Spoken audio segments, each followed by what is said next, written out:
ഞങ്ങളും ക്രൂശിക്കപ്പെട്ട ക്രിസ്തുവിനെ പ്രസംഗിക്കുന്നു. ദൈവത്തിന് സ്തോത്രം. ദൈവ തിരുനാമത്തിൻ്റെ മഹത്വം ഉണ്ടാകട്ടെ. കൊടുങ്കാറ്റുകൾ, ചുഴലിക്കാറ്റ്, പ്രതികൂലമായ കാറ്റ്, നിരന്തരം ആഞ്ഞടിക്കുന്ന കൊടുങ്കാറ്റ്, വലഞ്ഞു പോകുന്ന കൊടുങ്കാറ്റ്, കൊടുങ്കാറ്റിൽ തളർന്നു പോകുന്ന ജീവിതം, വൻമരങ്ങൾ പോലും ചിലപ്പോൾ കടപുഴകി വീഴും കൊടുങ്കാറ്റ് വീശുമ്പോൾ. കൊടുങ്കാറ്റ് നനച്ചിരിയാതെയാണ് ഗില്ലക്കടലിൽ കൊടുങ്കാറ്റ് വന്നത്. നമ്മൾ ചിലർക്ക് ഇങ്ങനെയാണ്, നനച്ചിരിയാതെ, ഒട്ടും പ്രതീക്ഷിച്ചില്ല.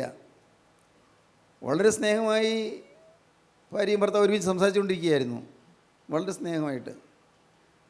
മക്കൾ ദൂരെയാണ്, വിദേശത്താണ്, അവർ വിശ്രമ ജീവിതമാണ്, ഭാര്യയും ഭർത്താവും വിശ്രമ ജീവിതമാണ്. നടന്ന കാര്യം പറയുന്നത്,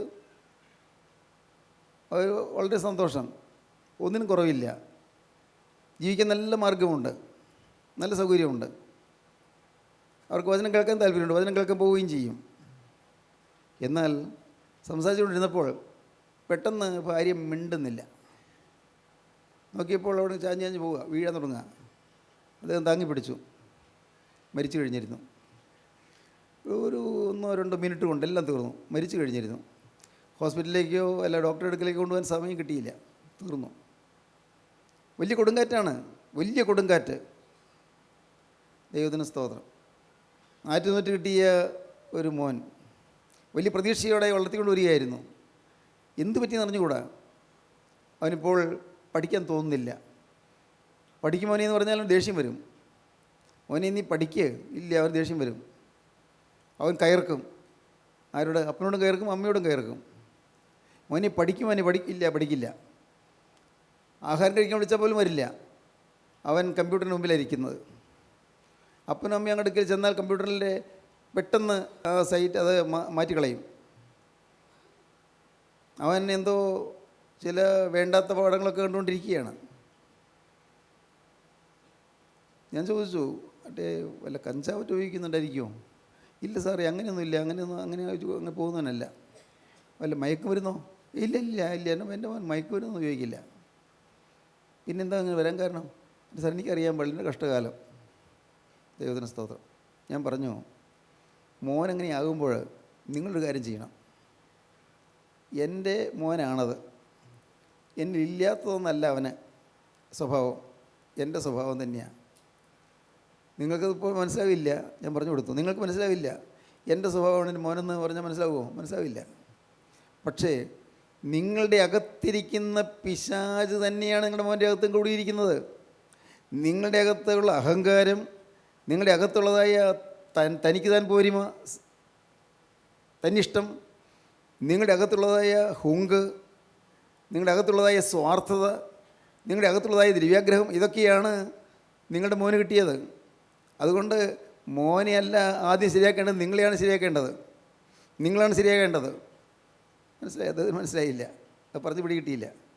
അല്ല സാറേ, ഞാൻ പ്രാർത്ഥിക്കുന്നുണ്ടല്ലോ, ഞാൻ കൂട്ടായ്മയ്ക്ക് വരുന്നുണ്ട്, ഞാൻ വചനം കേൾക്കുന്നുണ്ട്. ഞാൻ പറഞ്ഞു, സ്നേഹിത, നിങ്ങൾ പറഞ്ഞത് ശരി, നിങ്ങൾ വചനം കേൾക്കുന്നുണ്ട്. പക്ഷേ നിങ്ങൾ ഓർക്കണം, എൻ്റെ മോന് എന്നേക്കാൾ കവിഞ്ഞ ആത്മീയം ഉണ്ടാകാൻ ഞാൻ പ്രതീക്ഷിക്കാൻ പാടില്ല. എൻ്റെ മോന് ഒരു നദി അതിൻ്റെ തുടക്കത്തേക്കാൾ പൊങ്ങി ഒഴുകാൻ പറ്റില്ലല്ലോ. തുടക്കം എന്നിൽ നിന്ന് എന്നേക്കാൾ കുറഞ്ഞ ഒരു സ്റ്റാൻഡേർഡ് എൻ്റെ മോനുണ്ടാവുകയുള്ളൂ.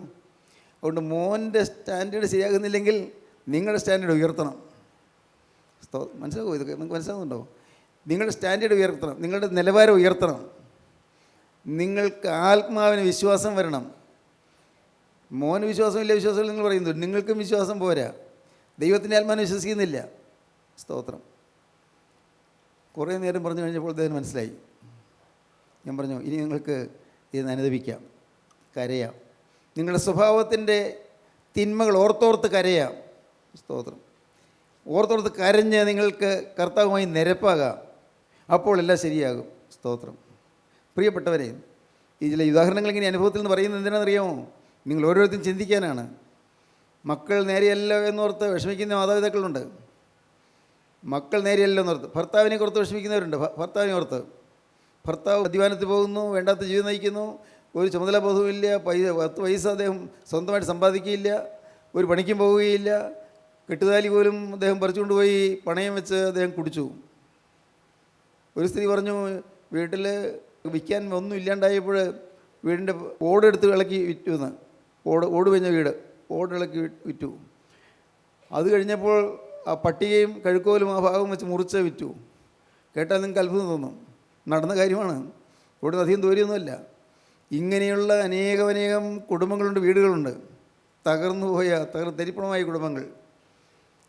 എന്നാൽ എൻ്റെ വിശ്വാസം പറയട്ടെ, നിങ്ങൾ ഒരാൾ യേശുക്രിസ്തുവിനെ സ്വീകരിച്ച് യേശുക്രിസ്തുവിനെ ഉള്ളത്തിൽ അംഗീകരിച്ച്, കർത്താവെ ഇത്രയും കാലം പാഴായി പോയെങ്കിലും ഇനിയുള്ള കാലം യേശുവെ ഞാൻ യേശുക്രിസ്തുവിൻ്റെ മഹത്വത്തിന് ഉതകുന്ന വിധത്തിൽ ജീവിക്കും, യേശുക്രിസ്തുവിൻ്റെ സ്വഭാവത്തിനോളം ജീവിക്കുമെന്ന് നിങ്ങൾ തീരുമാനമെടുത്താൽ എല്ലാം നേരെയാകും, എല്ലാം ശരിയാകും. ദൈവത്തിന് സ്തോത്രം. യേശുക്രിസ്തു പ്രസാദിക്കുന്ന പോലെ ജീവിതം ഞാൻ നയിക്കുമെന്ന് തീരുമാനിച്ചാൽ വീട്ടിൽ പിന്നെ ശണ്ഠകൾ ഉണ്ടാവില്ല, കലഹം ഉണ്ടാവില്ല, അഭിപ്രായ വ്യത്യാസം ഉണ്ടാവില്ല. വീട്ടിൽ കലഹം ഉണ്ടാവുകയില്ല. വീട്ടിൽ സ്വസ്ഥതയുണ്ടാകും, സമാധാനം ഉണ്ടാകും. മാതാപിതാക്കളും മക്കളും തമ്മിൽ ഐക്യമാകും, ഒരു മനസ്സാകും. ഏകദാനതയോടെ, ഏകദാനത്തിൽ ശ്രദ്ധയോടെ നിങ്ങൾ മുന്നോട്ട് പോകും. ഐക്യത്തിൽ ഒരുമിച്ച് നിങ്ങൾ മുന്നോട്ട് പോകും. ദൈവത്തിന് സ്തോത്രം. പടകിൽ തിര തള്ളിക്കയറി. യേശു ദൂരെ നിന്ന് കണ്ടു. യേശു അടുക്കിലേക്ക് നടന്നു വന്നു വെള്ളത്തിന്മീതെ. 10 നാഴികയോളം യേശു വെള്ളത്തിന്മീതെ നടന്നു. അത് യേശുവിന് സമയം വേണ്ട. സ്തോത്രം. ദൈവവേദനയെ നീ വിളിക്കുമ്പോൾ യേശു അങ്ങ് അമേരിക്കയിൽ നിന്ന് വരെ വരേണ്ട ആവശ്യമില്ല. യേശു എല്ലായിടത്തുമുണ്ട്. സ്തോത്രം. ദൈവത്തിന് സ്തോത്രം. ഞാൻ വിളിക്കുമ്പോൾ കർത്താവ് വരാൻ താമസിക്കുമോ? നെവർ, ഇല്ല, താമസിക്കുകയില്ല. കാരണം താമസിക്കാതെ അവൻ നിങ്ങളുടെ അടുത്ത് തന്നെയുണ്ട്. വിളിച്ചാൽ മതി. എൻ്റെ കർത്താവിന് സ്തോത്രം. വിളിച്ചാൽ മതി, അവൻ വിളി കേൾക്കും. വിളിച്ചാൽ വിളി കേൾക്കുന്ന ഒരു ദൈവം. സ്തോത്രം. സ്വർഗസ്ഥനായ ഞങ്ങളുടെ പിതാവേ എന്ന് വിളിക്കുമ്പോൾ വിളി കേട്ടുകൊണ്ട് ഓടി വരുന്നൊരു ദൈവം. ഇന്ന് വിളിക്കുന്നുണ്ടെങ്കിലും അപ്പൻ്റെ മോനല്ല, അതുകൊണ്ടാണ് കുഴപ്പം. ഇന്ന് സ്വർഗസ്ഥനായ ഞങ്ങളുടെ പിതാവേ എന്ന് പ്രാർത്ഥിക്കുന്നുണ്ട്, സ്വർഗസ്ഥനായ ഞങ്ങളുടെ പിതാവേ എന്ന് നിലവിളിക്കുന്നുണ്ട്, എൻ്റെ കർത്താവേ എന്ന് വിളിക്കുന്നുണ്ട്. പക്ഷേ ഹൃദയത്തിൽ യേശു വസിക്കാൻ ഇടവില്ല. സ്വർഗസ്ഥനായ പിതാവിൻ്റെ മകനായി തീരണം, മകളായി തീരണം. അപ്പൻ്റെ മോളായി തീർന്നാൽ മോൾക്ക് അപ്പനോട് ചോദിക്കാം, അപ്പൻ്റെ മോനായി തീർന്നാൽ മോൻ അപ്പനോട് ചോദിക്കാം, അപ്പ എനിക്ക് ഈ കാര്യം സാധിച്ചു തരണമല്ലോ, അപ്പോൾ ഈ പൈസയുടെ ഞെരുക്കം ഞാൻ എങ്ങനെയാണ് നേരിടുന്നത്, എനിക്കറിയാൻ വയ്യല്ലോ കർത്താവേ, എന്താ വേണ്ടത്? ദൈവത്തിന് സ്തോത്രം. കർത്താവേ എൻ്റെ കുടുംബത്തിൽ ഐക്യം കിട്ടുന്നില്ല, എന്താ വേണ്ടത്, ഞാൻ എന്താ ചെയ്യേണ്ടത്? യേശുവിനെ വിളിക്കണം. ദൈവത്തിന് സ്തോത്രം. അപ്പൻ്റെ മോനായി തീർന്നുകൊണ്ട് വിളിച്ചാൽ മോൻ്റെ പ്രാർത്ഥന അപ്പൻ കേൾക്കും. അപ്പൻ്റെ മോളായി തീർന്നുകൊണ്ട് അപ്പൻ വിളിച്ചാൽ മോളുടെ പ്രാർത്ഥന അപ്പൻ കേൾക്കും. ഇന്ന് അപ്പൻ്റെ മോനല്ല, അപ്പൻ്റെ മോളല്ല, ഇന്ന് പിശാചിൻ്റെ മകനാണ്. കേട്ടാൽ നിങ്ങൾക്ക് വിഷമം തോന്നും. സത്യമായും നിങ്ങൾ പാവരിക്കുന്നിടത്തോളം നിങ്ങൾ പിശാചിൻ്റെ മകനാണ്. അതുകൊണ്ടാണ് പ്രാർത്ഥന കേൾക്കാത്തത്. പിശാചിൻ്റെ മകനായിരിക്കുന്നു. അവനെ കൈക്കൊണ്ട് അവർ നാമത്തിൽ വിശ്വസിക്കുന്ന ഏവർക്കും ദൈവമക്കളാകുവാൻ അധികാരം കൊടുത്തു. മകനാകാനുള്ള മാർഗ്ഗം എന്താണ്? ദൈവമക്കളാകാനുള്ള മാർഗ്ഗം എന്താണ്? യേശുവിനെ കൈക്കൊണ്ട് യേശുവിൻ്റെ നാമത്തിൽ വിശ്വസിക്കുന്ന ഏവർക്കും ദൈവമക്കളാകുവാൻ അവൻ അധികാരം കൊടുത്തു. അധികാരം, നമുക്ക് ദൈവത്തിൻ്റെ മകനാകാം, ദൈവത്തിൻ്റെ മകളാകാം. സ്തോത്രം. ദൈവത്തിന് വലിയ നാമം മുഖത്തുപെടട്ടെ. അപ്പൻ്റെ മോനായി തീരണം. അതൊരു വലിയൊരു അനുഭവമാണ്. ഒരു വീണ്ടും ജന്മം നടക്കണം. ഇതുവരെ ജനിച്ചത് അപ്പൻ്റെയും അമ്മയുടെയും മോനായിട്ട് ജനിച്ചു. ഈ ഭൂമിയിൽ അപ്പൻ്റെയും അമ്മയുടെയും മോനായി ജനിച്ചു, മോളായി ജനിച്ചു. എന്നിട്ട് ഇനിയൊരു ജന്മം നടക്കണം. അതെന്താണ്? പരിശുദ്ധാത്മാവിനായുള്ള ജന്മമാണ്.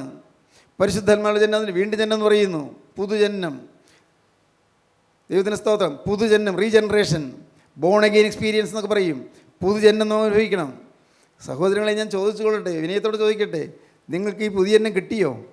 വീണ്ടും ജന്മം പ്രാപിച്ചോ? യേശു ക്രിസ്തു അകത്തുണ്ടായിരുന്നുള്ള ഉറപ്പ് നിങ്ങൾക്ക് കിട്ടിയോ? നിങ്ങളുടെ ജീവിതത്തിൽ യേശു ഉണ്ടോ? മനസ്സറിഞ്ഞൊരു ഭാവം വരികയിൽ നിന്ന് ഉറപ്പുണ്ടോ? ഞാൻ പുതിയ സൃഷ്ടിയായി എന്നുള്ള ഉറപ്പുണ്ടോ? ഇല്ല പ്രിയരേ, ഇല്ല. അതിന് കൂട്ടായ്മയിൽ നിന്ന് വരുന്നു. വചനം കേൾക്കുന്ന ഒരു ത്രില്ലാണ്, ശരിയാണ്. വചനം കേൾക്കുമ്പോൾ സുഖമുണ്ട്. വചനം കേൾക്കുമ്പോൾ പല ദുരാത്മാക്കളും വിട്ടു പോകുന്നുമുണ്ട്.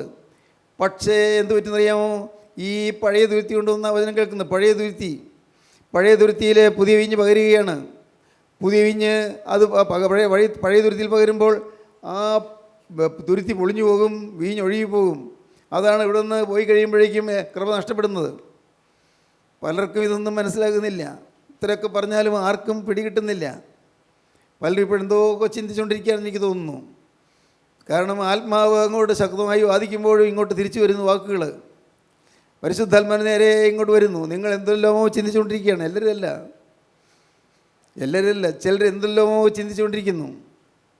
വീട്ടിലെ ചില കാര്യങ്ങളായിരിക്കാം, അല്ലെങ്കിൽ ഈ പറയുന്നത് പോലെ സാധിക്കുന്ന കാര്യമാണോ എന്നുള്ള അവിശ്വാസമായിരിക്കാം, എന്തൊക്കെയാണോ.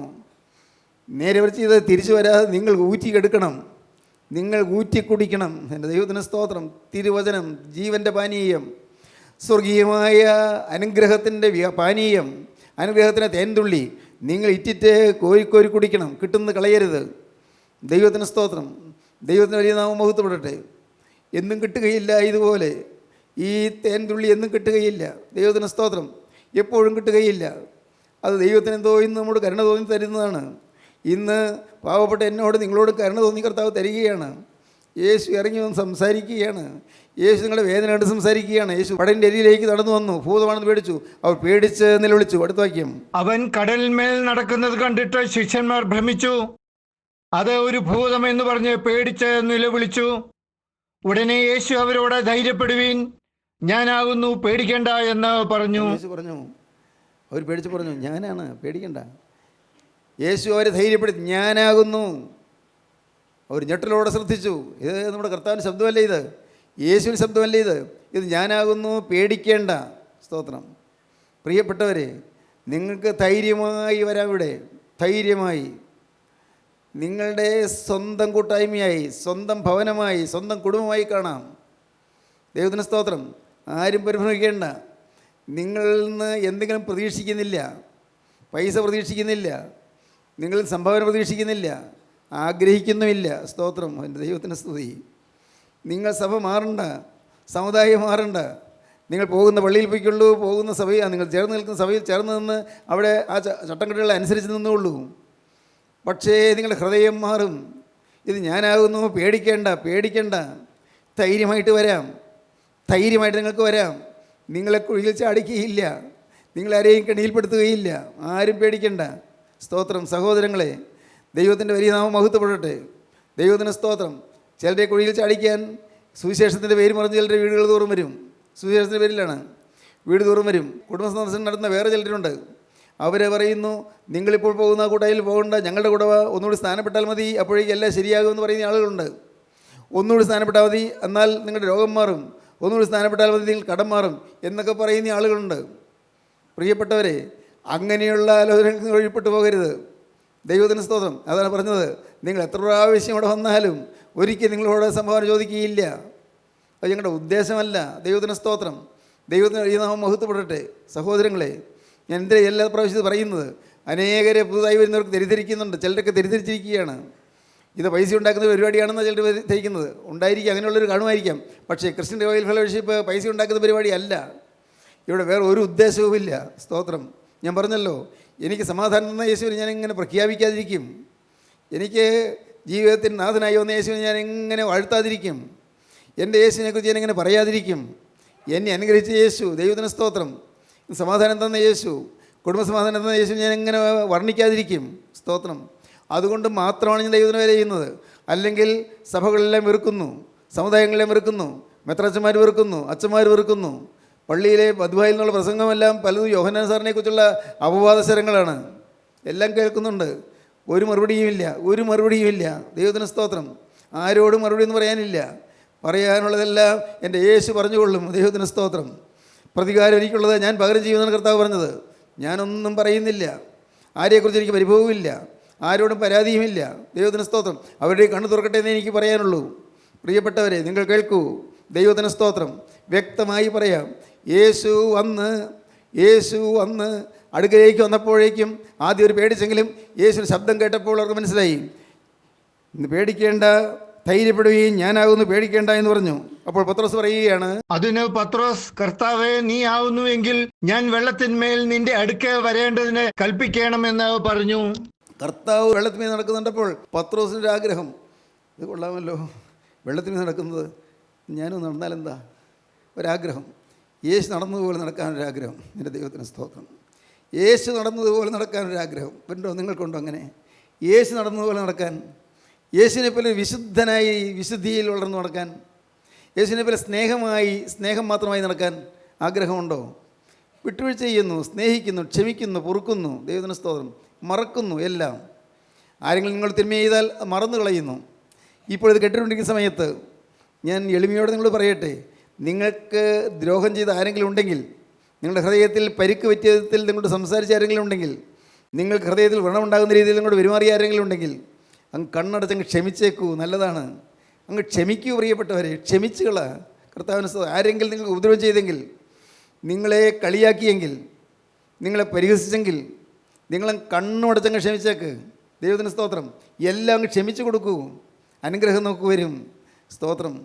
നിങ്ങളെ പരിഹസിച്ചവരുണ്ട്, നിങ്ങൾക്ക് ഉപദ്രവം ചെയ്തവരുണ്ട്, നിങ്ങളുടെ പ്രൊമോഷൻ തടഞ്ഞവരുണ്ട്, നിങ്ങളുടെ ഇൻക്രിമെൻ്റ് തടഞ്ഞവരുണ്ട്, നിങ്ങളുടെ ജീവിതത്തിൽ പലതരം ദുഷ്കൃത്യങ്ങൾ ചെയ്തവരുണ്ട്. കണ്ണടച്ച് ക്ഷമിക്കൂ. ദൈവത്തിന് സ്തോത്രം. ക്ഷമിച്ച് കളയുക. എന്തൊരാശ്വാസമാണെന്നോ ക്ഷമിക്കുമ്പോൾ കിട്ടുന്ന ആശ്വാസം. ക്ഷമിച്ച് അതെല്ലാം അങ്ങ് ക്ഷമിച്ച് കഴിയുമ്പോഴേക്കും വലിയൊരു ആശ്വാസം വരും. കർത്താവിൻ്റെ സാന്നിധ്യം കിട്ടുകയാണ്. സ്തോത്രം. നിങ്ങൾ ആരോടെങ്കിലും തെറ്റ് ചെയ്തെങ്കിൽ അത് നിങ്ങൾ ചെന്ന് മാപ്പ് ചോദിച്ചു കൊള്ളുക. ആൾ അറിയത്തക്കവണ്ണമാണ് തെറ്റ് ചെയ്തെങ്കിൽ നിങ്ങൾ ഉള്ളിൽ കൂടെ ചിന്തകൾക്ക് വേണ്ടി മാപ്പ് ചോദിക്കാൻ പോകണ്ട. നിങ്ങളുടെ ജീവിതത്തിൽ ആരെങ്കിലും നിങ്ങൾക്ക് ദ്രോഹം ചെയ്തു നിങ്ങൾക്ക് തോന്നുന്നുണ്ടെങ്കിൽ അവരോട് ക്ഷമിക്കണം. അല്ല, നിങ്ങൾ അവർക്കെതിരായി എന്തെങ്കിലും പറയുകയോ പ്രവർത്തിക്കുകയോ ചെയ്തെങ്കിൽ അത് മാപ്പ് ചോദിച്ച് നിരപ്പായിക്കൊള്ളണം. കടമൊന്നും ബാക്കി വെച്ചേക്കരുത്. ഒരു കടവും ഇരിക്കരുത്. സ്തോത്രം. ഒരു കടവും ഇരിക്കരുത്. കർത്താവിൻ്റെ വലിയ നാമമഹത്വം. ആരോടും കടപ്പെട്ടിരിക്കരുത് എന്ന് പറഞ്ഞാൽ എന്താണ്? ചെയ്യേണ്ടത് ചെയ്യാതെ ഒന്നും ബാക്കി വെച്ചേക്കരുത്. ഉറപ്പായി നിങ്ങൾ തീരുമാനിക്കൂ. എന്തെങ്കിലും നിങ്ങളുടെ ജീവിതത്തിൽ നിങ്ങൾക്ക് വിരോധമായി പറഞ്ഞവരോട്, നിങ്ങൾക്ക് വൈരാഗ്യം ഉണ്ടായി അവരോട് എന്തെങ്കിലും പറയുകയോ പ്രവർത്തിക്കുകയോ ചെയ്തെങ്കിൽ ചെന്ന് കണ്ണുടച്ച് മാപ്പ് ചോദിക്കൂ. ദൈവത്തിന് സ്തോത്രം. നിങ്ങൾ മാപ്പ് ചോദിക്കാൻ മടിക്കേണ്ട, കൊടുത്തു തീർക്കാൻ മടിക്കേണ്ട. കൊടുക്കാനുണ്ടെങ്കിൽ കൊടുത്തു തീർത്തോളണം. ഒന്നും ബാക്കി വെച്ചേക്കരുത്. എല്ലാം കൊടുത്തു തീർക്കുക. ദൈവത്തിന് സ്തോത്രം. ദൈവത്തിന് വലിയ നാമം മഹത്വപ്പെടട്ടെ. എന്തൊരു കൃപയാണെന്നറിയാമോ അത്? എന്തൊരു ശക്തിയാണെന്നറിയാമോ? എല്ലാം കൊടുത്തു തീർക്കുമ്പോൾ, അല്ലെങ്കിൽ എല്ലാം മാപ്പി ചോദിക്കുമ്പോൾ എന്തൊരു ശക്തിയാണ് ഇറങ്ങുന്നത്. ദൈവത്തിന് സ്തോത്രം. മക്കൾ അപ്പൻ്റെ അടുക്കൽ ചെന്ന് മാപ്പി ചോദിക്കണം. മക്കൾ അമ്മയുടെ അടുക്കൽ ചെന്ന് മാപ്പി ചോദിക്കണം. ഇവിടെ അങ്ങനെ ചോദിക്കേണ്ട ഒരു വല്ലൂടെ ഇരിപ്പുണ്ട്. അപ്പൻ്റെ നേരെ ധിക്കായത്തോട് പെരുമാറിയവർ, അപ്പൻ്റെ നേരെ കോപിച്ചവർ, അപ്പൻ്റെ നേരെ കൈയോങ്ങിയവർ ചെന്ന് മാപ്പ് ചോദിച്ചോളണം. വേഗം വേഗം മാപ്പ് ചോദിച്ചോളണം. ഒട്ടും വൈകരുത്. നാളെ പക്ഷേ ചോദിക്കാൻ അവസരം കിട്ടിയില്ലെങ്കിലോ? ദൈവത്തിന് സ്തോത്രം. മക്കളെ, ഒരിക്കൽ നിങ്ങളുടെ ജീവിതത്തിൽ സംഭവിക്കരുത്. മാതാപിതാക്കളെ ദ്രോഹിക്കരുത്, അവരെ വേദനിപ്പിക്കരുത്. കർത്താവിന് സ്തോത്രം. ദൈവത്തിന് വലിയ നാമം മഹത്വപ്പെടട്ടെ. ചിന്തിക്കൂ. നിങ്ങളുടെ ഓരോരുത്തരും ചിന്തിക്കൂ. ഭാര്യയെ ഉപദ്രവിച്ചവർ, ആ സാധു സ്ത്രീയെ മർദ്ദിച്ചവർ, ആ സാധു സ്ത്രീയെക്കുറിച്ച് ഇല്ലാത്ത ചിന്തിച്ചവർ, സംശയരോഗം, അവിശ്വാസം ഇതൊക്കെ വന്നവർ, മാപ്പ് ചോദിക്കൂ. സുബോധം കിട്ടട്ടെ നിങ്ങൾക്ക്. കുടുംബം ഐശ്വര്യമാകട്ടെ, മക്കൾ ഐശ്വര്യമാകട്ടെ. ദൈവത്തിന് സ്തോത്രം. പ്രിയപ്പെട്ടവരെ, ഞാൻ ആ വാക്യം ഓർക്കുകയാണ്. മക്കളെ, നിങ്ങളുടെ മാതാപിതാക്കന്മാരെ അനുസരിപ്പീൻ, സകലത്തിലനുസരിപ്പീൻ. നിനക്ക് നന്മയുണ്ടാകുവാനും നീ ഭൂമിയിൽ ദീർഘായുസ്സോടിരിപ്പാനും നിൻ്റെ അപ്പനെയും അമ്മയും ബഹുമാനിക്കുക എന്നത് വാഗ്ദത്തോടുകൂടി ആദ്യ കൽപ്പനയാകുന്നു. ഞാൻ ഭയത്തോട് പറയട്ടെ, മാതാപിതാക്കളോട് ധിക്കാരം പറഞ്ഞവർ, മാതാപിതാക്കളെ കൈയോങ്ങിയവർ, മാതാപിതാക്കളെ അടിച്ചവർ, അവർ അത് ദീർഘായുസ് കിട്ടുകയില്ല. ഓർത്തോളണം. ദൈവത്തിൻ്റെ വചനം പറയുന്നത് നിനക്ക് നന്മയുണ്ടാകുവാനും ഭൂമിയിൽ നീ ദീർഘായുസ്സോടിരിപ്പാനും നിൻ്റെ അപ്പനെയും അമ്മയും ബഹുമാനിക്കുക എന്നത് വാഗ്ദത്തോടുകൂടി ആദ്യ കൽപ്പനയാകുന്നു. ആദ്യ കൽപ്പനയാണ്. നന്മ വേണമോ ദീർഘായുസ് വേണമോ മാതാപിതാക്കളെ ആദരിച്ചുകൊള്ളുക. അങ്ങനെയാണെങ്കിൽ അതിവേഗം മാതാപിതാക്കളെ നിരപ്പായിക്കൊള്ളുക. ചെന്ന് വേഗം നിരപ്പായിക്കൊള്ളുക. വേഗം മാപ്പ് ചോദിച്ചുകൊള്ളുക. വേഗം കടിച്ച് കരഞ്ഞുകൊണ്ട് അപ്പാ ക്ഷമിക്കണമെന്ന് പറഞ്ഞുകൊള്ളുക. അമ്മേ എന്നോട് ക്ഷമിക്കണമെന്ന് പറഞ്ഞുകൊള്ളുക. ദൈവത്തിന് സ്തോത്രം. ദൈവത്തിന് വലിയ നാമം മഹത്വപ്പെടട്ടെ. സ്തോത്രം. യേശു ആണ് എന്നറിഞ്ഞപ്പോൾ പത്രോസിൻ്റെ ആഗ്രഹം, ഇനി കർത്താവേ ഞാൻ ഇതിൻ്റെ അടുക്കൽ വരട്ടെ. വായിക്കാം. കർത്താവേ നീ ആകുന്നുവെങ്കിൽ, കർത്താവേ നീ ആകുന്നു എങ്കിൽ ഞാൻ വെള്ളത്തിന്മേൽ നിന്റെ അടുക്കൽ വരേണ്ടതിന് കൽപ്പിക്കണമെന്ന് പറഞ്ഞു. കർത്താവേ നീ ഒന്ന് അനുവദിച്ചാൽ മതി, ഞാനും വരാം അങ്ങോട്ട്.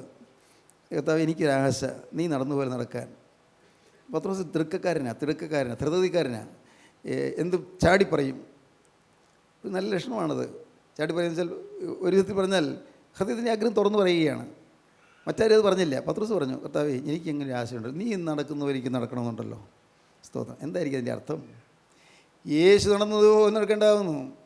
അവനിൽ ഈ പ്രത്യാശയുള്ളവൻ അവൻ നടന്നതുപോലെ നടക്കേണ്ടതാകുന്നു. യോഹന്നാൻ്റെ 1-ാമത്തെ ലേഖനം 2-ാം അധ്യായത്തിൻ്റെ ആദ്യ ഖണ്ഡികയിൽ അവൻ നടന്നതുപോലെ നടക്കേണ്ടതാകുന്നു. യേശു നടന്നതുപോലെ നടക്കണം. നമ്മുടെ പണ ഇടപാടുകളിൽ യേശു ആണെങ്കിൽ ഇത് ചെയ്യുമോ? നമ്മുടെ വരുമാനങ്ങളിൽ യേശു ആണെങ്കിൽ ഇത് വാങ്ങിക്കുമോ? സ്തോത്രം. സ്തോത്രം. ദൈവത്തിൻ്റെ വലിയ നാമം മഹത്വപ്പെടട്ടെ. സ്തോത്രം. എൻ്റെ കർത്താവിൻ്റെ വലിയ നാമം മഹത്വപ്പെടട്ടെ. ആരിൽ നിന്നൊന്നും ഒന്നും ആഗ്രഹിക്കുന്നില്ല. ഒന്ന് മാത്രം, എൻ്റെ യേശുവിനെ സ്നേഹിക്കുന്നവരായിത്തീരണം. എൻ്റെ യേശുവിനെ സ്നേഹിക്കുന്നവരായിത്തീരണം. മതി. മതി. യേശു നടന്നതുപോലെ നടക്കാൻ സാധിക്കണം. യേശു നടന്നതുപോലെ, യേശു ചിന്തിക്കുന്നത് പോലെ, യേശു സംസാരിക്കുന്നത് പോലെ, യേശു പെരുമാറുന്നത് പോലെ ആ സ്നേഹാർദ്രമായി പെരുമാറുക, കരുണാർദ്രമായി പെരുമാറുക. ദൈവത്തിന് സ്തോത്രം. കരുണാർദ്രമായി പെരുമാറുക. ആരോടും കരുണ, ആരോടും സ്നേഹം. ആ യേശുവിൻ്റെ ഭാവമായിരിക്കണം. യേശു ഒരാളുടെ നേരെ കോപിക്കുമ്പോൾ നിങ്ങൾ ലോഹ്യം പറയാൻ പോകരുത്. യേശു ഒരാളുടെ നേരെ കോപിച്ച് നിൽക്കുമ്പോൾ നിങ്ങൾ ലോഹ്യം പറയാൻ പോയാൽ നിങ്ങൾക്ക് അടി കിട്ടും, പിശാചിൻ്റെ അടി കിട്ടും. ദൈവത്തിന് സ്തോത്രം. യേശു ഒരാളോട് ശാസിക്കുമ്പോൾ നിങ്ങൾ ശാസിക്കാതെ ഓമനിച്ചാൽ പിശാചിൻ്റെ അടി കിട്ടും നിങ്ങൾക്ക്. ഓർത്തുകൊള്ളുക. യേശുവിൻ്റെ ഭാവം പൂണ്ട് നിൽക്കണം. അതെങ്ങനെ സാറേ അങ്ങനെ യേശുവിൻ്റെ ഭാവമോ എനിക്കറിയാൻ പാടില്ലല്ലോ? മോനെ നീ എനിക്കറിയാം. എങ്ങനെ അറിയാം? നീ യേശു അകത്തുണ്ടെങ്കിൽ നിനക്ക് മനസ്സിലാകും. വേറൊന്നും വേണ്ട. നീ ആത്മീയനോ സകലത്തെയും വിവേചിക്കുന്നു. യേശു അകത്തുണ്ടെങ്കിൽ മനസ്സിലാകും. ഞാൻ പെട്ടെന്ന് പറഞ്ഞു തരട്ടെ. ദൈവത്തിന് സ്തോത്രം. യേശുവിൻ്റെ അടുക്കൽ ചെല്ലുവാൻ വെള്ളത്തിന്മേൽ നടന്നു. എന്നാൽ വരിക എന്ന് അവൻ പറഞ്ഞു. പത്രോസ് പടകിൽ നിന്ന് ഇറങ്ങി യേശുവിൻ്റെ അടുക്കൽ ചെല്ലുവാൻ വെള്ളത്തിന്മേൽ നടന്നു. എന്നാൽ അവൻ കാറ്റ് കണ്ട് പേടിച്ച് മുങ്ങി തുടങ്ങിയാൽ, കർത്താവേ എന്നെ രക്ഷിക്കണമേ എന്ന് നിലവിളിച്ചു. വരിക എന്ന് കർത്താവ് പറഞ്ഞു. കർത്താവ് അനുവദിച്ചതാണ്. പക്ഷേ നടന്നു തുടങ്ങിയപ്പോഴാണ് പ്രശ്നം. ഒരു കാറ്റ് ആഞ്ഞു വീശി, വലിയ തിരമാല. പേടിച്ചു പോയി. യേശുവിൻ്റെ മുഖത്ത് കണ്ണു മാറി തിരമാലയിലേക്ക് നോക്കിപ്പോയി. പെട്ടെന്നാണ് തിരമാല ഒന്ന് അടിച്ചത്. യേശുവിൻ്റെ മുഖത്ത് കണ്ണു മാറിപ്പോയി, ഏകാഗ്രത മാറിപ്പോയി. ഉടനെ താഴാൻ തുടങ്ങി. അയ്യോ കർത്താവെ രക്ഷിക്കണമേ. അടുത്ത വാക്യം. യേശു ഉടനെ കൈ നീട്ടി അവനെ പിടിച്ചു. അല്പവിശ്വാസിയെ നീ എന്തിനു സംശയിച്ചു എന്ന് പറഞ്ഞു. കർത്താവെ രക്ഷിക്കണമേ എന്ന് പറഞ്ഞ് പത്രോസിനെ വിളിച്ചു. അതിലേ പോകാൻ വഴിയുള്ളൂ. അബദ്ധം പറ്റിപ്പോയി. അങ്ങ് നോക്കേണ്ടയിടത്ത് നോട്ടം മാറിപ്പോയി. വശങ്ങളിലേക്ക് നോട്ടം മാറിപ്പോയി. അപ്പോൾ അവൻ പേടിച്ച് നിലവിളിച്ചപ്പോൾ കർത്താവ് കൈ നീട്ടി അവനെ പിടിച്ചു. സ്തോത്രം. ഇന്ന് ഇപ്പോൾ നടക്കേണ്ടത് അതാണ്. യേശു കൈ നീട്ടി നിങ്ങളെ പിടിക്കും. സ്തോത്രം. വേണമോ നിങ്ങൾക്ക്? കൊടുങ്കാറ്റിൽ ആടി ഒലിയുന്നവരെ നിങ്ങൾക്ക് വേണമോ ഇത്? യേശുവിൽ കൈ നീട്ടി പിടിക്കുന്ന നിങ്ങൾക്ക് അനുഭവിക്കണമോ? നിങ്ങളുടെ യാതനയിൽ, നിങ്ങളുടെ വേദനയിൽ, നിങ്ങളുടെ ഏകാന്തതയിൽ, നിങ്ങളുടെ ഇല്ലായ്മയിൽ, നിങ്ങളുടെ കടഭാരത്തിൽ, നിങ്ങളുടെ രോഗത്തിൽ, നിങ്ങളുടെ കുടുംബത്തിലെ ക്ലേശങ്ങളിൽ, ദൈവമേ എന്തെല്ലാം ഞാൻ പറഞ്ഞ തീരില്ലല്ലോ. യേശു കൈ നീട്ടി പിടിച്ചു. താഴുന്നവനെ പിടിച്ചു, താണു പോകുന്നവനെ പിടിച്ചു, പെരുവെള്ളത്തിൽ താണു പോകുന്നതിനെ പിടിച്ചു. യേശു കൈ നീട്ടി അവനെ പിടിച്ചു. സ്തോത്രം. ധൈര്യപ്പെടുവീൻ, ഞാനാകുന്നു, പേടിക്കേണ്ട എന്ന് പറഞ്ഞാൽ കൈ നീട്ടി പിടിച്ചു. സ്തോത്രം. യേശു കൈ നീട്ടി അവനെ പിടിച്ചു. അല്പവിശ്വാസിയെ നീ എന്തിന് സംശയിച്ചു എന്ന് പറഞ്ഞു. സ്തോത്രം. യേശു പടകിൽ കയറിയപ്പോൾ കാറ്റമർന്നു. പടകിലുള്ളവർ നീ ദൈവത്തിന് സത്യം എന്ന് പറഞ്ഞ് അവനെ നമസ്കരിച്ചു. സ്തോത്രം. യേശു കൈ നീട്ടി പത്രോസിനെ പിടിച്ചു. പത്രോസിനെ പടകിലാക്കി. യേശു കൈ ഉയർത്തി. ആ കരം, പാവിയെ വീണ്ടെടുക്കുന്ന കരം യേശു ഉയർത്തി. കാറ്റടങ്ങി. കാറ്റിന് ശാസിച്ചു. സൃഷ്ടാവ് കൈ ഉയർത്തിയപ്പോഴേക്കും കടൽ ശാന്തമായി പെട്ടെന്ന്. സ്തോത്രം. ഇന്ന് എൻ്റെ ആശ പറയുകയാണ്, നിങ്ങളുടെ അരികത്തേക്ക് യേശു വന്ന് കർത്താവ് കരം ഉയർത്തി നിങ്ങളോട് ശാന്തമക എന്ന് പറയുന്നത് കേൾക്കാൻ ഞാൻ കൊതിക്കുന്നു. സ്തോത്രം. നിങ്ങൾക്ക് വേണമോ യേശുവിനെ? യേശുവിനെ നിങ്ങൾക്ക് വേണമോ? യേശുവിൻ്റെ അരികത്ത് വന്നിട്ടുണ്ടല്ലോ. ഭാരപ്പെട്ടിരിക്കുന്നവരുടെ നേരെ നോക്കിക്കൊണ്ട് അടുത്ത് വരുന്ന യേശു നിങ്ങൾക്ക് വേണമോ? വശം കെട്ട് വിഷമിക്കുന്നവരുടെ നേരെ വരുന്ന യേശു നിങ്ങൾക്ക് വേണമോ? യേശു കൈ നീട്ടി അവനെ പിടിച്ചു. കടൽ ശാന്തമായി, കോളിളക്കങ്ങൾ ശാന്തമായി. സൃഷ്ടാവ് നോക്കിയപ്പോഴേക്കും കാറ്റടങ്ങി. ഒറ്റ നോട്ടം മതി. സ്തോത്രം. ഇന്ന് നിങ്ങൾ താണുകൊണ്ടിരിക്കുന്നവരുടെ കരത്തിൽ പിടിച്ച് പൊക്കുവാൻ യേശു ആഗ്രഹിക്കുന്നു. താണു പോകുന്നു. കൊള്ളരുതായ്മയിൽ താണു പോകുന്നു. കവർച്ചയിൽ താണു പോകുന്നു. മോഷണത്തിൽ താണു പോകുന്നു. അന്യൻ്റെ സമ്പത്ത് കൈവശം വെച്ചിരിക്കുന്നതിൽ താണു പോകുന്നു. കുടുംബ കലഹത്തിൽ താണു പോകുന്നു. പണമില്ലാതെ വിഷമിച്ച് കടത്തിൽ താണു പോകുന്നു. താണു പോകുന്നവരെ നോക്കുന്ന ക്രിസ്തു ഇന്ന് നിങ്ങളുടെ കരത്തിൽ പിടിക്കാൻ ആഗ്രഹിക്കുന്നു. അവൻ്റെ കരം നീട്ടുന്നു. നോക്കൂ പ്രിയപ്പെട്ടവരെ, നിങ്ങളെ കരത്തിലേക്ക് നോക്കൂ. അന്ന് നീട്ടിയ കരം ഇന്ന് കാണുമ്പോൾ അത് ആണിപ്പാട് കരങ്ങളാണ്. ഇന്ന് നിങ്ങൾക്ക് വേണ്ടി അടിയേറ്റ് തകർന്ന കരങ്ങളാണ്. നിങ്ങൾക്ക് വേണ്ടി ആണിയടിച്ച് തകർന്ന കരങ്ങളാണ്. ആ കരങ്ങൾ നിങ്ങളെ പിടിക്കട്ടെ, നിങ്ങളെ തൊടട്ടെ, നിങ്ങളെ അനുഗ്രഹിക്കട്ടെ. ഹല്ലേലൂയ. ദൈവത്തിന് സ്തോത്രം. ശത്രുവിൻ്റെ ബാധകളെല്ലാം മാറ്റിക്കളയട്ടെ. നിങ്ങൾക്ക് സമാധാനം തരട്ടെ. സമാധാനം, സന്തോഷം നിങ്ങൾക്ക് തരട്ടെ. യേശു ക്രിസ്തുവിൻ്റെ അത്ഭുതകരം നിങ്ങളെ താങ്ങട്ടെ, നിങ്ങളെ തലോടട്ടെ. ദൈവത്തിന് സ്തോത്രം. നിങ്ങൾക്ക് വേണമോ യേശുവിനെ? അടുത്ത് വന്നിട്ടുണ്ട്. യേശുവിന് വേണമെങ്കിൽ നിങ്ങളുടെ ജീവിതത്തിലെ എല്ലാ കൊള്ളരുതായ്മകളെ ഉപേക്ഷിച്ച് പാപത്തോടെ എന്നേക്കുമായി യാത്ര പറഞ്ഞ് ഇപ്പോൾ നിങ്ങൾ യേശുവിനെ വിളിക്കും. യേശുവേ, ഞാൻ താണു പോകുന്നു, കൈ നീട്ടി എന്നെ പിടിക്കണമേ കർത്താവേ. ഞാൻ താണു പോകുന്നു, ഞാൻ അധപ്പതിച്ചുകൊണ്ടിരിക്കുന്നു, ഞാൻ വശം കെട്ടു പോകുന്നു, എന്നെ കൈ നീട്ടി പിടിക്കണമേ നിങ്ങൾ പറയുമോ ഇപ്പോൾ? ഹല്ലേലൂയ, ദൈവത്തിന് സ്തോത്രം. നിങ്ങൾക്ക് ഇപ്പോൾ യേശുവിനോട് പറയാം, കർത്താവേ എന്നെ താങ്ങണമേ, യേശുവേ എന്നെ പിടിക്കണമേ, യേശുവേ എന്നെ ഉദ്ധരിക്കണമേ, യേശുവേ എന്നെ ഉയർത്തിയെടുക്കണമേ, യേശുവേ വെള്ളത്തിൽ നിന്ന് വലിച്ചെടുക്കണമേ, യേശുവേ പെരുവെള്ളത്തെ ശാസിക്കണമേ, യേശുവേ കാറ്റിനെയും കടലിനെയും ശാസിക്കണമേ, എൻ്റെ യേശുവേ കൊടുങ്കാറ്റിനെ ശാന്തമാക്കണമേ, യേശുവേ എൻ്റെ ജീവിതത്തിലെ കൊടുങ്കാറ്റുകളിൽ അമർച്ച വരുത്തണമേ, യേശുവേ എൻ്റെ കരുത്തിൽ പിടിക്കണമേ. യേശു പത്രോസിനെ കരുത്തിൽ പിടിച്ചതുപോലെ ഇപ്പോൾ നിങ്ങളുടെ കരുത്തിൽ പിടിക്കാൻ നിങ്ങൾ ആഗ്രഹിക്കുന്നുവെങ്കിൽ ഇപ്പോൾ നിങ്ങൾ ദൈവത്തിൽ പറയുവീൻ, യേശുവേ ഞാനിതാ താണു പോകുന്നു, എൻ്റെ യേശുവേ ഞാനിതാ താണു പോകുന്നു, എന്നെ പിടിക്കണമേ. ദൈവത്തിന് സ്തോത്രം. അങ്ങനെ നിങ്ങൾ പറയുന്നുവെങ്കിൽ ഞാൻ പറഞ്ഞു തരാം, നിങ്ങൾക്ക് പറയാം, യേശുവിനോട് പറയാം. യേശു അടുത്ത് തന്നെയുണ്ട്, യേശു ദൂരെയല്ല, അടുത്ത് തന്നെയുണ്ട്. പറയൂ, യേശുവേ എന്നെ പിടിക്കണമേ, എന്നെ യേശുവേ എന്നെ രക്ഷിക്കണമേ, യേശുവേ നരകാഗ്നിയിൽ നിന്ന് എന്നെ സ്വർഗീയ അവകാശത്തിലേക്ക് എന്നെ പ്രവേശിപ്പിക്കണമേ, എന്നെ യേശുവേ പിശാചിന്റെ മകനായ എന്നെ എന്റെ കർത്താവേ എന്നെ മകനാക്കി തീർക്കണമേ, മകളാക്കി തീർക്കണമേ, എന്നെ അനുഗ്രഹിക്കണമേ, എന്നെ പിടിക്കണമേ. ഹല്ലേലൂയ, ഹല്ലേലൂയ, ഹല്ലേലൂയ. അങ്ങനെ പ്രാർത്ഥിച്ചവർ മാത്രം കരങ്ങൾ ഉയർത്തുവീൻ. ഹല്ലേലൂയ, ഹല്ലേലൂയ, ഹല്ലേലൂയ, ഹല്ലേലൂയ, ഹല്ലേലൂയ, ഹല്ലേലൂയ. ജീവനുള്ള ദൈവമേ, കരുണയുള്ള കർത്താവേ, ഈ അത്ഭുത നിമിഷങ്ങൾക്കായി സ്തോത്രം. ഞങ്ങളുടെ ജീവിത പടകിൻ്റെ അരികിലേക്ക് അവിടെ നടന്നു വന്നതിനായി സ്തോത്രം. ഈ ഹൃദയത്തിലേക്ക് പ്രവേശിക്കുവാൻ അവിടെ നിന്ന് കാലെടുത്ത് വയ്ക്കുന്നതിനായി സ്തോത്രം. ഞങ്ങളുടെ കരുത്തിൽ അവിടെ നിന്ന് പിടിക്കുന്നതിനായി സ്തോത്രം. അപ്പോൾ ഇന്ന് തീരുമാനമെടുത്ത ഈ മക്കളെ അവിടെ നിന്ന് അനുഗ്രഹിക്കണമേ കർത്താവേ. ഈ പ്രിയ മക്കളുടെ മേൽ തൃക്കരം വയ്ക്കണമേ കർത്താവേ. മനസ്സ് വിഷമിച്ചും ഭാരപ്പെട്ടും ആകുലച്ചത്തിലായിരിക്കുന്നവർക്ക് എൻ്റെ കർത്താവിൻ്റെ സമാധാനവും ശാന്തിയും പ്രദാനം ചെയ്യണമേ.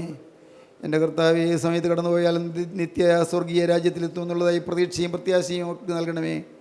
എല്ലാവരെയും അതിനുവേണ്ടി ഒരുക്കണമേ. യേശുക്രിസ്തുവിൻ്റെ പരിശുദ്ധമായ നാമത്തിൽ പ്രാർത്ഥിക്കുന്ന കേൾക്കണമേ. ആമീൻ.